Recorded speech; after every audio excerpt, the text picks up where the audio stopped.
নমস্কার বন্ধুরা, দিয়া লাইফস্টাইলে সবাইকে ওয়েলকাম। আজ শেয়ার করব একটা রেসিপি, মাছের ডিমের কাটলেট। আর এই কাটলেটটা খেতে যে এত মজার হয়েছিল না বন্ধুরা, দোকানের থেকেও দ্বিগুণ স্বাদ। তো ভাবলাম আমার বন্ধুদের সাথে শেয়ার করি।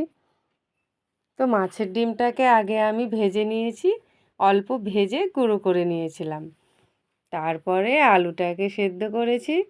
আলুটাকে সেদ্ধ করে আলুর ভেতরে একে একে সব মশলাগুলো দিয়েছি, দিয়ে মাছের ডিমটা দিয়েছি।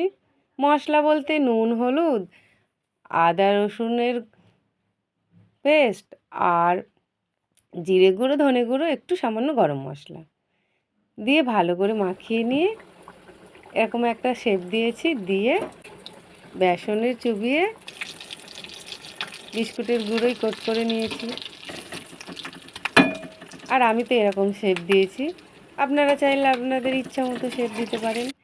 দিয়ে আর কি গরম তেলে ভেজে নিয়েছি। আর দেখুন কালারটা কত সুন্দর এসছে, কত লোভনীয়। দেখতে যেমন লোভনীয়, খেতেও ততটাই স্বাদ হয়েছে। আর আমার এই রেসিপিটা আপনাদের যদি ভালো লাগে, লাইক, কমেন্ট, শেয়ার করতে ভুলবেন না। আর সাবস্ক্রাইব তো অবশ্যই করবেন।